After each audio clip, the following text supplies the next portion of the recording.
Last week, the American people received yet another absolutely crushing inflation report. More than a year after Washington Democrat policy set off the worst overall inflation in 40 years, the prices of some of the most essential items for working families are skyrocketing at their fastest rates in a generation. Electricity costs are rising faster than they have since 1981. And grocery inflation has eclipsed a high from 1979. Parents trying to put food on the table are now contending with annual price hikes of 16.2% for a loaf of bread, 17% for a gallon of milk, and 40% more for a dozen eggs. Now, the very same day this painful news broke, just a few hours later, Washington Democrats threw a party for themselves on the White House lawn to celebrate their economic policies. You really can't make this stuff up. The official numbers had just confirmed that American families have seen the single worst year for both food and electricity inflation since the fallout from Jimmy Carter. And the Democrats' response was to throw themselves a party for spending hundreds of billions of dollars more, raising taxes, and making working-class Americans pay off the loans of doctors and lawyers. You might think the Biden administration couldn't possibly get any more out of touch. You'd think that kind of display would have to take the cake. But alas, Madam President, last night on 60 Minutes, President Biden gave an almost comically out-of-touch interview on the inflation crisis. The president argued with a straight face that the American people ought to be grateful for last month's terrible inflation report because it could have been even worse. Here was the quote. Guess where we are? We're in a position where, in the last several months, inflation hasn't spiked. Struggling Americans are supposed to be grateful that we have plateaued at a steady, ongoing inflation rate of more than 8%. The President wants a round of applause for steadily clocking month after month after month of the worst inflation in 40 years. The inflation rate plateauing does not mean that prices themselves have leveled off. It means prices are still steadily climbing all the time at an historically fast pace, the worst in a generation. Month after month after month, Democrats' policy failures are continuing to add inflation on top of inflation. The inflation rate plateauing above 8% does not mean that families are catching a break. It means exactly the opposite.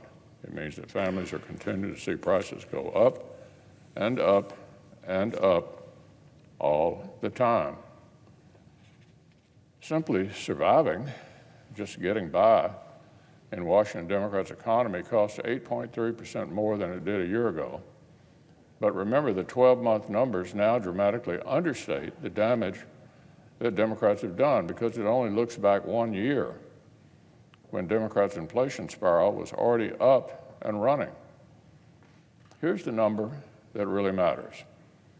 Since the day that President Biden was sworn in, since the day that this one-party Democratic government took power, our country's inflation rate has been, listen to this, 13.2%. And according to President Biden, if you're angry about that, if parents are upset, if workers are frustrated, they just aren't putting things in proper perspective. Considering the American people give President Biden a 38% approval rating on his handling of the economy, I'd say it's the White House that needs to get some perspective, not the working people of our country.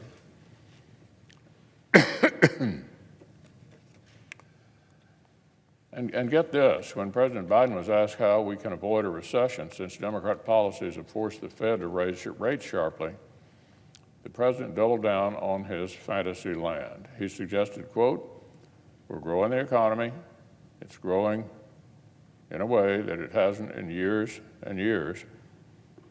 But of course, that is complete nonsense. You measure real GDP growth after inflation. From early 2017 until the beginning of COVID pandemic, Republican policies had the economy humming along with robust growth, low unemployment, and low inflation.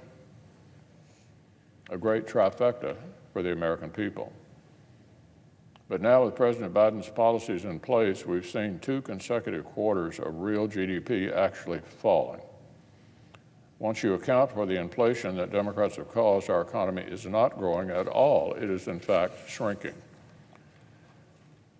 Families talk about the term shrinkflation at the grocery store or the big box store. That's when not only have prices gone up, but the size of a package has gone down.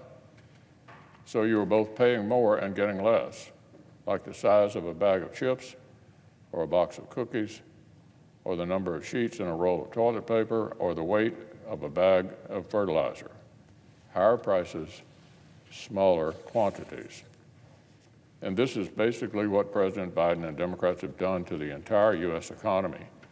Everything costs more, even as the GDP is shrinking in real terms.